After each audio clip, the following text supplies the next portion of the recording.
Di sebuah desa terpencil yang dikelilingi oleh hutan lebat, berdirilah sebuah pohon beringin tua yang menjulang tinggi. Pohon itu sudah ada selama ratusan tahun, dengan akar yang menjalar seperti ular, mencengkeram tanah dengan kuat. Penduduk desa menyebutnya pohon beringin keramat. Orang tua di desa itu sering memperingatkan anak-anak untuk tidak bermain-main di sekitar pohon itu saat senja. Konon, ada sosok penunggu di sana, hantu perempuan berwajah pucat dengan rambut panjang kusut, yang dikenal sebagai Nyai Beringin. Dia dipercaya sebagai penjaga pohon itu, menghukum siapa saja yang merusak atau mengganggu ketenangan pohonnya. Suatu malam, seorang pemuda bernama Damar, yang tidak percaya pada cerita-cerita mistis, memutuskan untuk membuktikan bahwa itu hanya mitos. Bersama dua temannya, ia mendatangi pohon beringin itu membawa gergaji dan senter. Tujuan mereka adalah menebang salah satu cabang besar untuk digunakan sebagai bahan kayu. Saat gergaji mulai mengikis batang pohon, angin dingin tiba-tiba bertiup kencang. Meski malam itu langit cerah tanpa tanda-tanda badai. Suara aneh terdengar dari sela-sela akar pohon, seperti seseorang yang tertawa lirih namun penuh dendam. Salah satu teman Damar, Roni, mulai merasa tidak nyaman dan mengajak mereka untuk pulang, tetapi Damar menertawakannya. "Apa yang kau takutkan? Itu hanya angin dan imajinasimu saja," kata Damar sambil melanjutkan pekerjaannya. Namun, saat gergaji hampir memutus cabang pohon, suara jeritan melengking terdengar, seolah berasal dari dalam pohon itu sendiri. Tiba-tiba, senter yang mereka bawa padam bersamaan. Dalam kegelapan, mereka mulai merasakan sesuatu yang dingin menyentuh kulit mereka, seperti jemari yang tak kasat mata. Ketika mereka menyalakan senter kembali, sosok Nyai Beringin berdiri tepat di depan mereka. Matanya kosong, tapi memancarkan kebencian yang begitu nyata. Rambutnya yang panjang bergerak seperti hidup, melilit tubuh Damar. Dia berteriak, tetapi suaranya tercekik oleh ketakutannya sendiri. Roni dan temannya berlari sekencang mungkin, meninggalkan Damar sendirian. Keesokan paginya, penduduk desa menemukan Damar di bawah pohon itu. Tubuhnya kaku, matanya terbuka lebar seolah melihat sesuatu yang sangat mengerikan. Yang aneh, di sebelah tubuhnya, cabang pohon yang ditebang sudah kembali utuh, seolah tidak pernah disentuh. Setelah kejadian itu, desa menjadi lebih sunyi dari biasanya. Orang-orang berhenti keluar rumah setelah senja, bahkan hanya untuk sekadar mengambil air di sumur. Namun, misteri pohon beringin keramat tidak berhenti di situ.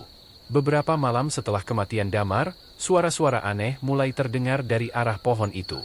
Penduduk desa yang tinggal paling dekat sering mendengar suara langkah kaki yang berat, bercampur dengan gemerisik dedaunan meski angin tidak berhembus. Ada pula suara tawa lirih, yang kian lama terdengar seperti dua orang tertawa bersama, satu suara perempuan dan satu lagi suara yang mirip dengan Damar. Seorang dukun tua desa bernama Mbah Surya akhirnya dipanggil. Dia dikenal sebagai penjaga tradisi dan orang yang paling memahami dunia gaib di desa itu. Dengan membawa dupa, air suci, dan beberapa daun kelor, Mbah Surya pergi ke pohon beringin di malam hari.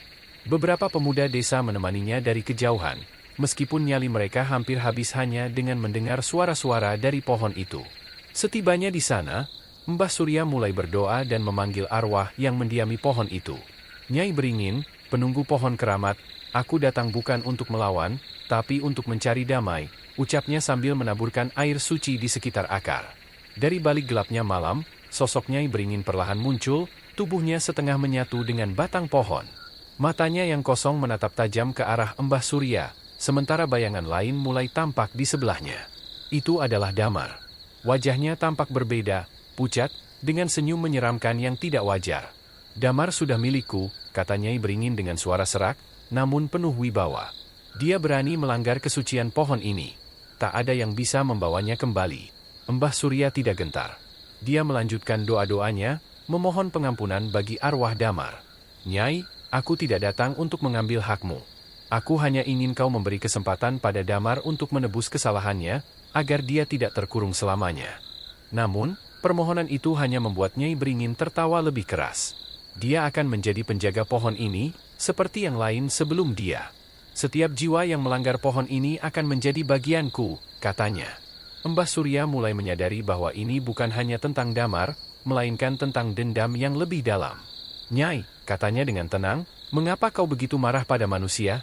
Apakah ada sesuatu yang bisa kami lakukan untuk menghentikan ini?" Nyai Beringin terdiam sejenak. Perlahan, suaranya berubah menjadi penuh kesedihan. "Dulu, pohon ini adalah tempat suci. Orang-orang datang dengan doa dan persembahan. Namun, manusia semakin serakah, mereka merusak tanpa menghormati. Aku hanyalah penjaga, melindungi apa yang tersisa. Mbah Surya akhirnya memahami akar masalahnya. Dia berjanji kepada Nyai bahwa desa akan kembali menghormati pohon itu sebagai tempat keramat dan akan mengadakan ritual setiap tahun untuk menghormatinya. Sebagai gantinya, dia memohon agar Damar dilepaskan. Setelah hening yang panjang, Nyai Beringin akhirnya setuju. Tapi ingat, jika janji itu dilanggar, aku akan kembali, dan dendamku akan lebih besar dari sebelumnya. Dengan mantra terakhir, bayangan Damar mulai memudar. Penduduk desa menemukannya pagi harinya di depan rumahnya, lemah tapi hidup. Namun, sejak itu, Damar tidak pernah sama. Dia jarang berbicara dan menghindari pohon beringin, seolah-olah masih bisa merasakan dinginnya tangan Nyai Beringin di tubuhnya. Desa itu kembali hidup dengan tradisi baru, menjaga pohon beringin sebagai tempat keramat. Namun, mereka tahu, sosok Nyai Beringin tetap ada di sana, mengawasi, memastikan janji mereka tidak dilanggar. Meski Damar berhasil kembali, bayang-bayang pertemuannya dengan Nyai Beringin terus menghantuinya. Dia sering terbangun di malam hari dengan napas tersengal-sengal, mendengar tawa lirih Nyai Beringin di kepalanya. Tubuhnya lemah, dan matanya kosong, seolah-olah sebagian dari jiwanya tertinggal di pohon itu. Mbah Surya, yang merasa bertanggung jawab, memutuskan untuk mencari cara mengakhiri hubungan Damar dengan Nyai Beringin. Dia meminta bantuan dari seorang dukun besar di kota, yang dikenal memiliki kekuatan untuk memutus ikatan roh. Bersama-sama, mereka menyusun sebuah ritual besar yang membutuhkan pengorbanan, bukan dalam bentuk nyawa, tetapi dalam bentuk pengabdian total kepada pohon itu.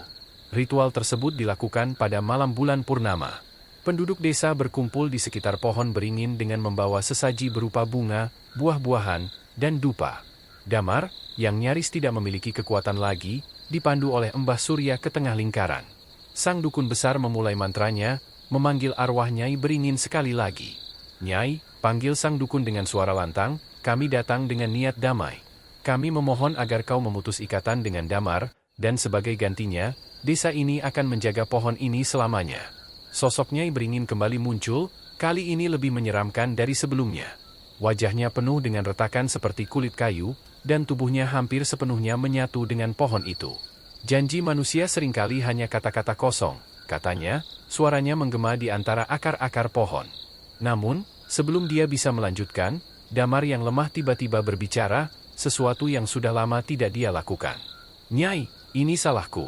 Aku yang lancang merusak tempatmu. Jika kau butuh jiwa, ambil jiwaku seutuhnya, tetapi lepaskan desa ini dari dendammu. Semua orang terkejut. Mbah Surya mencoba menghentikannya, tetapi Damar melanjutkan. Biarkan ini menjadi penebusanku. Aku hanya meminta satu hal, jangan sakiti mereka lagi. Nyai Beringin terdiam, matanya yang kosong memandang Damar. Setelah beberapa saat, dia mengangguk pelan. Pengorbananmu akan kuingat, katanya. Tapi ketahuilah, jiwa yang kubawa akan menjadi bagian dariku selamanya. Kau tidak akan lagi menjadi manusia, tetapi penjaga pohon ini.